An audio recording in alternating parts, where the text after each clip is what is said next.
Muy buenos días, queridos estudiantes del primer grado de secundaria. Les damos una cordial bienvenida a todos ustedes en esta tercera clase del curso de Ciencia y Tecnología. El tema que vamos a analizar en esta clase será el método científico. El propósito de esta clase es que usted conozca cómo surgió la ciencia y cómo podemos aplicar el método científico en nuestra vida cotidiana. Esté muy atento al video para poder responder a las preguntas de la ficha.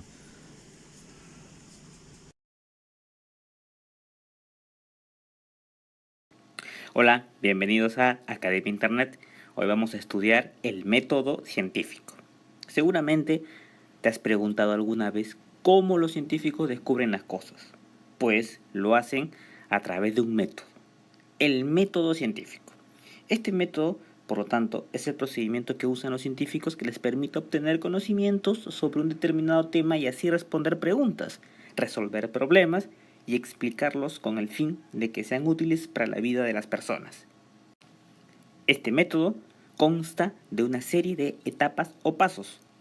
El primero consiste en observar un fenómeno, luego te planteas una pregunta, después buscas información, luego formulas una hipótesis, después compruebas con un experimento. Si es que no logras comprobar tu hipótesis con el experimento, no verifica, entonces vuelves a reformular otra hipótesis y así. Una vez que compruebes esa hipótesis, recién elaboras una conclusión. Vamos a proponer un ejemplo donde examinaremos cada una de estas etapas o pasos del método científico. El primer paso consiste en observar la aparición del fenómeno. En nuestro caso, vemos un hermoso y enigmático arco iris. Al observarlo detalladamente nos fijamos en su forma, un arco de circunferencia, luego nos detenemos en la belleza de sus colores. Podemos distinguir hasta 7 colores. También nos damos cuenta que el arco iris aparece cuando llueve y hace sol, pero al mismo tiempo, porque en otras oportunidades, cuando solo hace lluvia no aparece, ni tampoco cuando sale todos los días el sol no observamos el arco iris. ¿Recuerdas cuando éramos niños y hacíamos preguntas sobre todo lo que veíamos?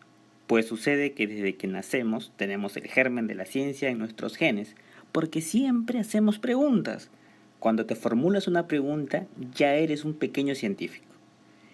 Para nuestro ejemplo, la pregunta sería, ¿por qué se forman los arcoíris?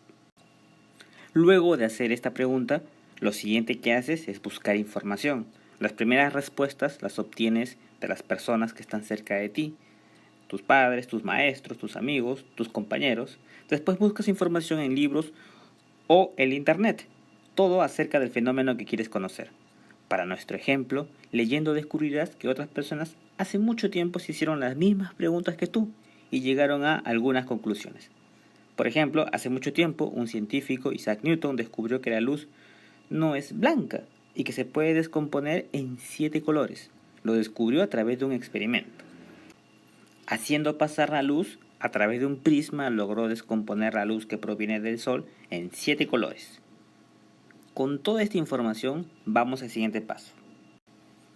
Después de la observación y la información obtenida tienes que plantear una posible explicación del fenómeno, tratando de responder la pregunta que te formulaste al inicio. ¿Por qué se produce? Esta explicación se llama hipótesis y no es más que una posible respuesta a una pregunta y que se puede poner a prueba. Por lo tanto, razonemos de este modo. Sabemos que el arco iris es un fenómeno relacionado con el comportamiento de la luz, puesto que solo sucede en presencia del sol y que el agua está relacionada con su ocurrencia, ya que solo aparece cuando llueve. La hipótesis sería así. Vista la información previa sobre la descomposición de la luz, el arco iris se debe a que la luz solar interactúa con las gotas de modo similar como lo hacía la luz que proviene del sol y el prisma. ¿Recuerdas el experimento de Newton? En consecuencia, se descompone en diferentes colores debido a la presencia de las gotas de lluvia. Habíamos dicho que una característica de la hipótesis es que se puede poner a prueba, y precisamente eso es lo que hace la experimentación, el paso más importante en el método científico. Por lo tanto, la hipótesis se confirma o se rechaza con experimentos que reproduzcan las condiciones bajo las cuales ocurre el fenómeno estudiado. Para nuestro ejemplo, podríamos simular la lluvia con una manguera de esas que se usa para regar los jardines, haciendo una ligera presión en la salida del chorro de agua y colocándonos de espaldas al sol de tal modo que podamos comprobar que en el horizonte de nuestra lluvia artificial aparece un pequeño arco iris. A partir del experimento afirmamos que nuestra hipótesis es válida porque bajo las mismas condiciones que se dan en la naturaleza se ha producido un arco iris. Pero si no se comprueba, entonces tenemos que regresar y reformular nuestra hipótesis inicial con la nueva información adquirida. En el gráfico vemos que se ha comprobado la hipótesis. Se ha reproducido un pequeño arco iris, por lo tanto, se ha validado la hipótesis. No es necesario plantear nuevas hipótesis. Pues bien, llegamos a una conclusión, que viene a ser la respuesta a la pregunta planteada inicialmente. ¿Por qué se forman los arcoíris? Bien, un arcoíris es la luz reflejada y modificada por gotas de lluvia. Luego, si seguimos investigando, descubrimos que la ciencia es un compendio de teorías. Una teoría es un conjunto de reglas que describen el comportamiento de un sistema concreto. En el caso del ejemplo, la situación mostrada pertenece a la teoría corpuscular de la luz. Luego, si seguimos avanzando, nos encontramos con las leyes, que son reglas particulares que se encuentran presentes en todas las teorías, por lo que se les considera de aplicación universal. Sin embargo, hay que tener en cuenta que en la ciencia no hay nada absoluto, ni que no resista una contradicción. Precisamente ahí radica parte de su belleza, puesto que no hay nada que no pueda ser refutado y suele suceder que cuando respondemos una pregunta satisfactoriamente surgen otras preguntas y así sin cesar, retroalimentándose constantemente, con la posibilidad de que alguna de ellas pueda hacer que quizá en algún momento cambie todo. Si el video te gustó, suscríbete, comparte en tus redes. Por supuesto, también nos interesa mucho saber sus comentarios. Un saludo y sigan conectados a Academia Internet.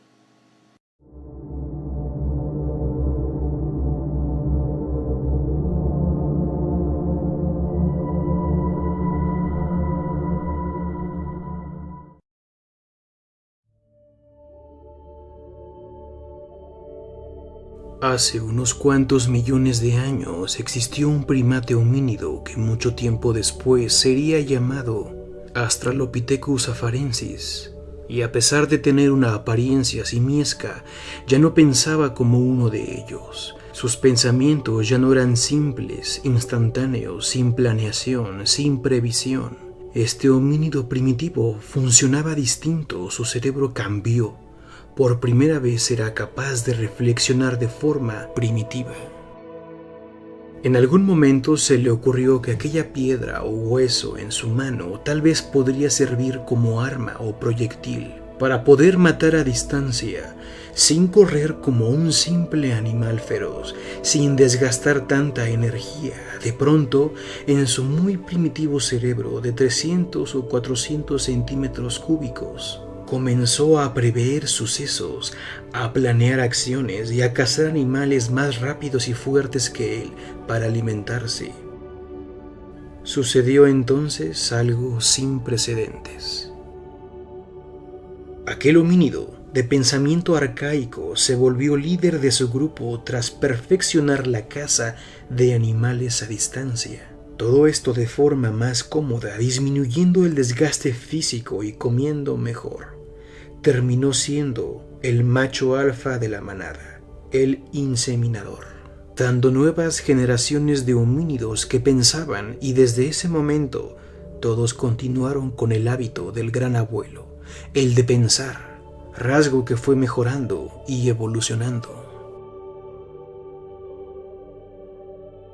Hace 30.000 años el Homo sapiens era prácticamente igual al ser humano moderno, pero faltaba un paso más, un salto nuevo. Hace 3.000 años en Grecia un hombre realizó un gran descubrimiento que cambiaría nuestra historia. Descubrió que podía pensar. Casi 3,5 millones de años después de que aquel homínido primitivo, el gran abuelo, comenzara a hacerlo. Pero en tanto tiempo nadie se había dado cuenta de ello hasta que la cerebración a través del tiempo lo permitió.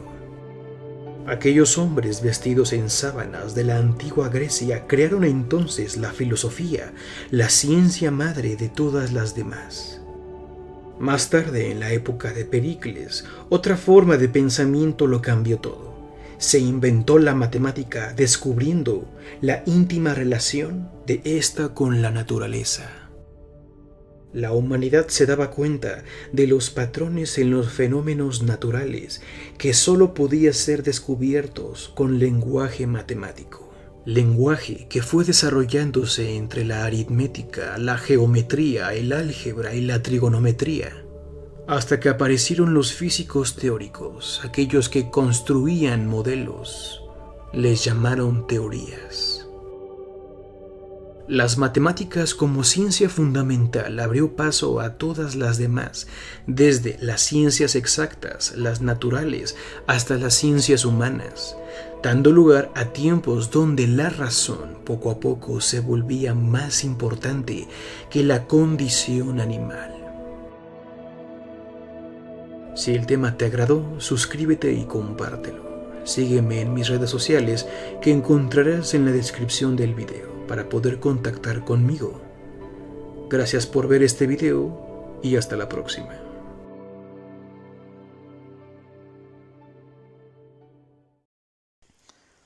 Muchas gracias por su atención. Ahora usted desarrollará la ficha que se ha colocado en la plataforma. Por favor, le pedimos que envíen sus evidencias en fotografía, de esa manera poder evaluarles. Gracias.